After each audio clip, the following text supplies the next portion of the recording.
तो फिल्म की शुरुआत में हम एक कपल को देखते हैं जो बहुत जल्दी शादी करने वाले थे और कहीं पर घूमने के लिए रेगिस्तान के रास्ते से गुजर कर जा रही थी। वो दोनों एक दूसरे से बहुत प्यार करते थे। सारा की डैड की तबीयत खराब थी और इसीलिए वो उनके पास जा रही थी। अब जाते हुए वो बहुत सी बातें करते हैं और मजे से अपना सफर कर रहे होते हैं। अचानक से रास्ते में उन्हें कुछ महसूस होता है कि जैसे उनकी गाड़ी से कोई चीज टकरा गई हो। सारा का मंगेतर माइकल गाड़ी को देखने बाहर आता है। वो चारों तरफ से गाड़ी को देखता है पर गाड़ी बिल्कुल ठीक थी, उस पर एक भी खराश नहीं होती। वहाँ पर दूर दूर तक कोई भी नहीं था। तभी सारा गाड़ी के पीछे जब देखने जाती है तो एकदम से उसका पाँव फिसल गया था। वो गिर जाती है। वहाँ पर बर्फ का जमा हुआ एक टुकड़ा था, पर इतनी सख्त गर्मी में और रेगिस्तान में ऐसे बर्फ का रास्ते में जमना कुछ अजीब था। मगर वो दोनों इस बात पर ध्यान नहीं देते और दोबारा से गाड़ी में बैठकर अपनी मंजिल की तरफ निकल जाते हैं। जब ये जा रहे थे तो देखते हैं एक काले रंग की गाड़ी इनके पीछे है। देखने में ऐसा लग रहा था कि जैसे वो इनका पीछा कर रही हो। माइकल उस गाड़ी को आगे जाने का रास्ता देता है मगर वो आगे भी नहीं जा रही थी। तभी उनकी नजर रेगिस्तान में बने हुए एक होटल पर पड़ती है जो वहाँ पर बस एक ही था।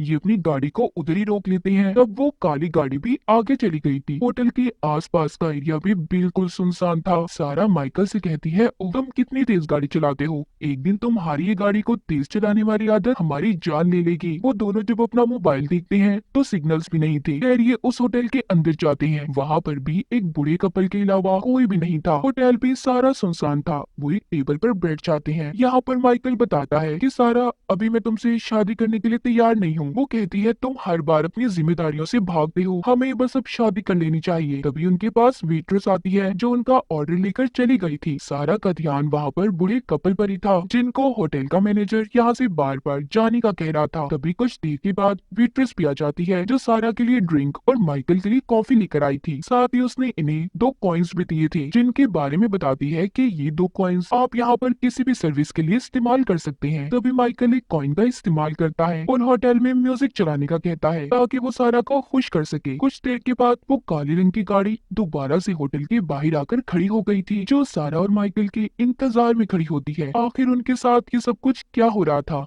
पहले वो काली गाड़ी और फिर ये अजीब सा होटल। अब माइकल यहाँ से वॉशरूम जाता है और सारा ने बचा हुआ खाना पैक करवा लिया था। जब एक दूसरा वेटर सारा को खाना देने आता है तो वो सारा को बिल्कुल अपने डैड जैसा लग रहा था, इसीलिए सारा उस वेटर को पैसों की टिप देती है। वो ये सोचती है कि उसके डैड भी इस उम्र में अब तक उसके लिए काम कर रही हैं। फिर ये दोनों खैर उस होटल से बाहर आ गए थे। अब इस बार गाड़ी सारा चला रही थी क्योंकि पिछली बार माइकल ने गाड़ी को बहुत तेज चलाया था। फिर दोबारा से उनकी गाड़ी से कुछ टकराता है। वो देखती है कि जिस रास्ते से वो पहले गुजरे थे फिर से वो उसी रास्ते पर आ गई हैं, जो देखकर दोनों बहुत ज्यादा हैरान होते हैं। दूसरी तरफ होटल में दोनों वेटर्स अपने मैनेजर के पास आते हैं और कहते हैं कि सारा और माइकल दोनों बहुत अच्छे हैं। ये सुनकर मैनेजर कहता है कि मेरे हाथ में कुछ भी नहीं है, अब तो उनके आने वाला कल ही ये बता सकता है कि उनके साथ आगे क्या होगा। यहाँ पर तो सभी सारा और माइकल को जानती थी, पर कैसे? वो तो पहली बार इस होटल में आए थे। उनके साथ यहाँ पर कुछ तो अजीब होने वाला था जो हमें आगे कहानी में पता चलेगा। तभी हम देखते हैं वहाँ होटल में एक लड़की बैठी हुई थी जो कहती है रोज रोज वो एक काम करके थक चुकी है।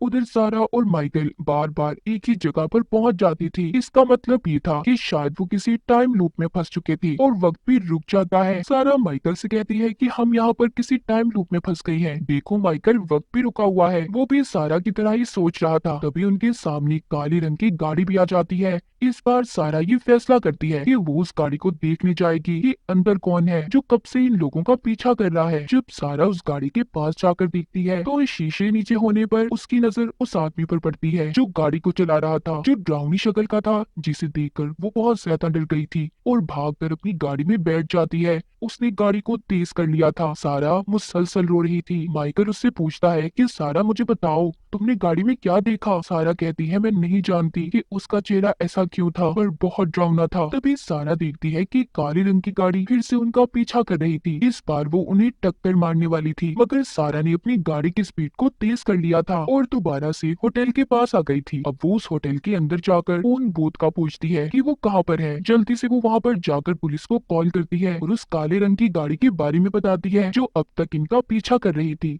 मगर पुलिस वाला कहता है कि आप जिस जगह पर हैं वो हमारी लोकेशन से काफी दूर है, तो हमें आने में वक्त लग सकता है। आप जिस जगह से हमें फोन कर रही हैं, आप लोगों को वहीं पर रुकना होगा। लेकिन यहाँ पर सारा इस बात को नहीं जानती थी। जिस पुलिस वाले से वो बात कर रही थी वो इस होटल का मैनेजर ही था। जिसके बाद वहाँ पर होटल में माइकल मैनेजर से पूछता है कि आखिर ये काली गाड़ी हमारा पीछा क्यों कर रही है और हम घूमकर दोबारा से उसी जगह पर वापस कैसे आ जाते हैं। मैनेजर कहता है कि जाते हुए आप शायद गलत रास्ते पर जाते हैं, यहाँ का रास्ता भूल भुलैया है, इसीलिए आप दोबारा से हमारे होटल के पास आ जाते हैं। तभी सारा आती है और कहती है कि मैंने पुलिस को शिकायत दर्ज करवा दी है, पुलिस को आने में टाइम लगेगा, तो इसीलिए पुलिस ने हमें यहीं पर रुकने का कहा है कि जब तक वो यहाँ पर ना आ जाए हमें यहीं पर रुकना होगा। मैनेजर भी सुनकर कहता है कि कोई बात नहीं, आप यहाँ पर रुक सकते हैं, हमारे पास एक बहुत ही अच्छा कमरा है। इसका मतलब ये था कि मैनेजर इन दोनों को जानबूझकर यहाँ पर रोकना चाहता था। तभी उसने पुलिस ऑफिसर बनकर भी सारा से बात की थी। खैर अब ये दोनों इधर ही होटल में रुक जाते हैं। सारा वेट्रेस से शराब मंगवाती है पर वो जवाब देती है कि मैम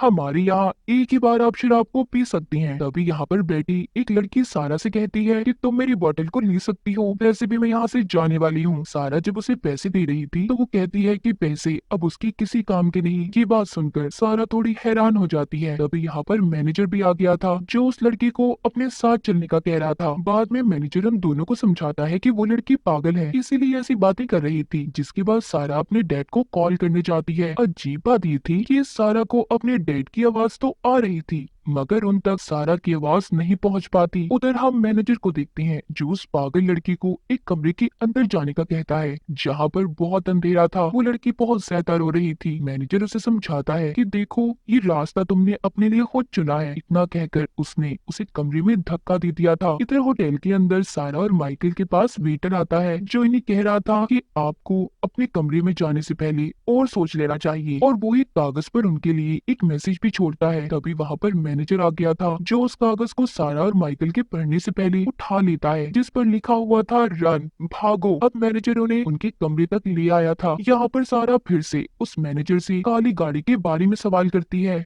मगर मैनेजर तो उसकी कोई बात का जवाब नहीं दे रहा था। वो ऐसा शो करवाता है कि जैसे उसने उसकी बात को सुना ही ना हो। मैनेजर यहाँ पर सारा का नाम लेता है जिससे वो थोड़ा हैरान हो गई थी। वो सोचती है कि आखिर इस मैनेजर को उसके नाम का कैसे पता। जब मैनेजर उनके लिए कमरा खोल रहा था तो सारा देखती है उस पर बर्फ की तह जमी हुई थी, बिल्कुल वैसी जैसी उसने रास्ते में देखी थी जब उनकी गाड़ी उससे टकराई थी। सारा समझ चुकी थी कि यहाँ पर गड़बड़ तो जरूर है, इसीलिए वो माइकल को यहाँ से चलने का कहती है। पर मैनेजर उन्हें कहता है कि देखो आप लोगों को आराम करने इस कमरे में जाना ही होगा, आप क्यों अपने लिए मुसीबत बढ़ा रही हो। ये बात सुनकर तो सारा को और अजीब लगता है, इसीलिए वो दोनों यहाँ से भाग गए थे। आखिर मैनेजर ऐसा क्यों कह रहा था ये हमें कुछ ही देर में पता चलने वाला है। होटल में मैनेजर के पास उसके वेटर आते हैं जो कह रहे थे कि वो लोग अच्छे हैं, हमें उनकी मदद करनी चाहिए। लेकिन मैनेजर कहता है हमारे हाथ में कुछ नहीं है और कोई बात नहीं, अगर वो चले गए हैं वो फिर वापस आ जाएंगे। उधर सारा और माइकल जब जा रहे थे उन्हें फिर से रास्ते में वही आदमी दिखाई देता है जो काली गाड़ी में इनका अब तक पीछा कर रहा था, जिसको सारा ने भी देखा था। उसने सर पर हेड और काले रंग का कोट पहना होता है। इन दोनों को अब भी कुछ समझ नहीं आती कि आखिरकार इनके साथ ये सब क्या हो रहा था। और अब तो वो ये भी जानते थे कि इन सब में मैनेजर भी मिला हुआ है। कुछ देर के बाद फिर से इनकी गाड़ी झटका खाती है पर इस बार वो उस पर ध्यान नहीं देते और आगे की तरफ बढ़ने लगती हैं। तभी वो देखते हैं कि काले रंग की गाड़ी फिर से उनका पीछा कर रही थी। वो इस बार एक प्लान बनाते हैं। माइकल ने इस बार गाड़ी को रिवर्स ले लिया था, यानी कि उल्टा। सारा कहती है कि अगर हम किसी टाइम लूप में भी फंसे होंगे हम निकल जाएंगे, मगर उनका ये प्लान भी फेल हो जाता है। इस बार वो अब पैदल चलने का फैसला करते हैं। उन्होंने अपनी गाड़ी को वहीं पर खड़ा कर दिया था और रेगिस्तान के रास्ते आगे बढ़ते हैं। लेकिन थोड़ा सा आगे जाने पर उन्हें एक गाड़ी का एक्सीडेंट हुआ दिखाई देता है। जब ये उसके पास जाकर देखते हैं तो इन्हें पता चलता है कि ये तो उन्हीं की गाड़ी थी। पर ऐसा कैसे हुआ? जब ये उस गाड़ी के अंदर देखते हैं तो मानो इनके पाँव के नीचे से जमीन खिसक गई थी। वो डर कर रोते हुए भागते हैं और फिर से अपनी सही वाली गाड़ी में आ गए थे। पर दोबारा से से वो उसी जगह पर आ जाते हैं जहाँ से वो कई बार गुजर चुके थे। वो फिर से दोबारा से होटल में आ जाते हैं। यहाँ पर आकर सारा मैनेजर से पूछती है कि आखिर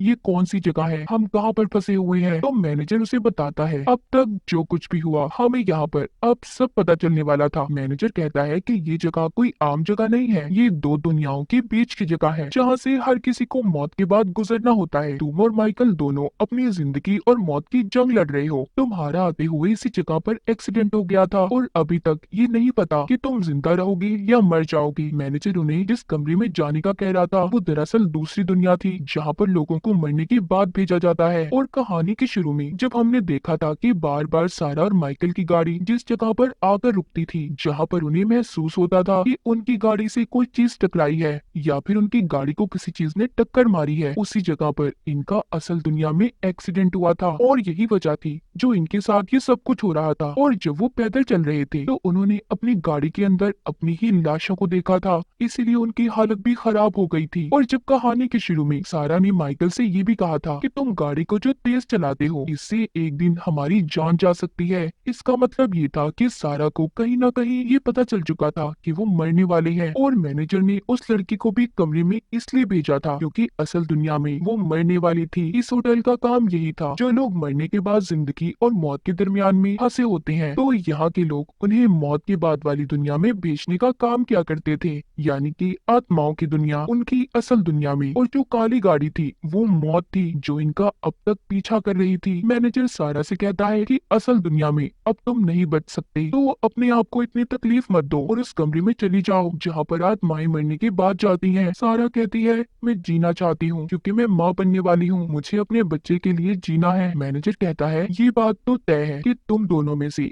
एक ही बचने वाला है, इसलिए सारा ने अब माइकल को सेक्रीफाइस कुर्बान करने का फैसला कर लिया था क्योंकि माइकल के पास जीने की कोई वजह नहीं थी और उसने सारा से शादी करने से भी इनकार कर दिया था। इसीलिए सारा अब जाकर माइकल को गुड बाय बोलती है और कहती है कि तुम्हें हमारे बच्चे के लिए खुद अपनी जान देनी होगी, हमारा साथ यहीं तक था माइकल, तुम्हें अपने बच्चे की खातिर मरना होगा। इसके बाद माइकल को उस कमरे में भेज दिया जाता है। हम असल दुनिया में देखते हैं कि सारा को तो होश आ गया था, उसकी सांसें दोबारा जाती हैं, मगर अब माइकल की मौत हो चुकी थी। और इसी के साथ इस फिल्म की कहानी यहीं पर खत्म हो जाती है।